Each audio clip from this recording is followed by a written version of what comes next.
Alright, so it's been a while since I posted a video, but I was just at a department beer and I was trying to explain to some colleagues why there's more real numbers than integers, but even though there's an infinite number of each one, but I couldn't do it over a beer, so I'm going to try to do it now at the computer with an Excel spreadsheet. Of course there's an infinite number of both, but what I'm going to try to show is that, well, let me just show you with the Excel spreadsheet. It'll be easier to explain.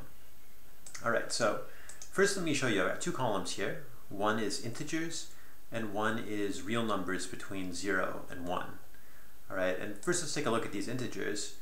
You can see I've got a list here. It goes 0, 1, -1, 2, -2, 3, -3, and so forth. And if you think about it, if I had an Excel spreadsheet that were infinitely long, I could actually hit every single integer. I wouldn't be missing any of them. I'm going to hit every single one.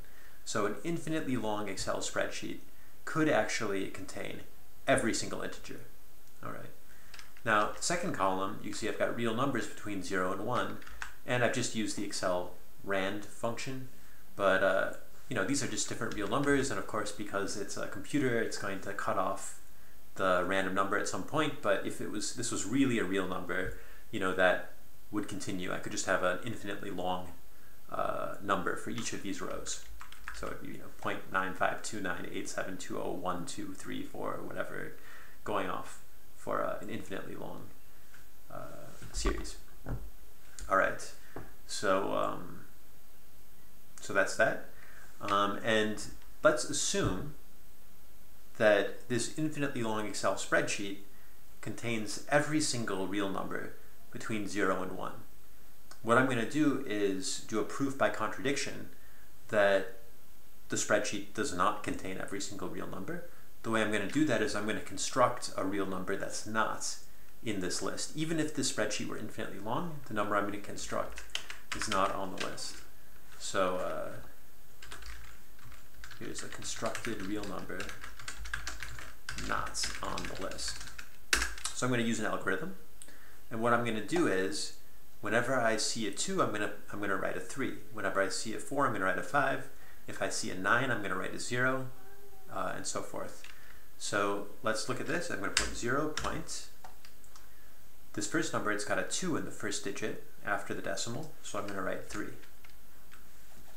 In the second number, so what does it say? It says that the number I'm going to construct is not going to be the same as this first number, because it's got one digit that's different for sure. For the second number, you can see that the second digit after the decimal is a 3. I'm going to write a 4. For the third number, the third digit is a 1. I'm going to write a 2. So this number that I'm going to construct is going to be different from the first number. It's going to be different from the second number. It's going to be different from the third number. I'm just going to keep this process going. If I see a 5, I'm going to write a 6. Oh, did I skip one? I think I did. So I see a 5, I'm going to write a 6. If I see a 9, I'm going to write a 0. If I see a 3, I'm going to write a 4. If I see a 0, I'm going to write a 1. If I see a 4, I'm going to write a 5.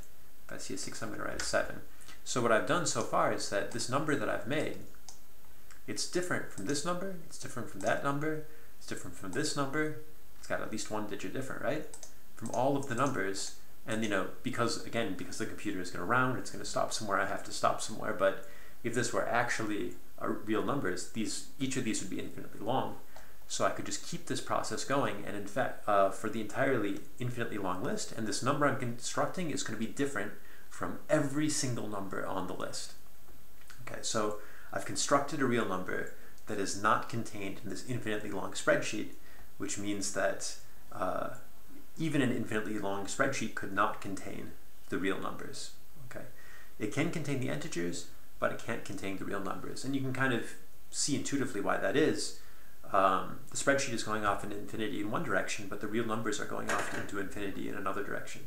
All right, so that's that. That's the end of the proof. That shows that there's actually more real numbers than there are integers.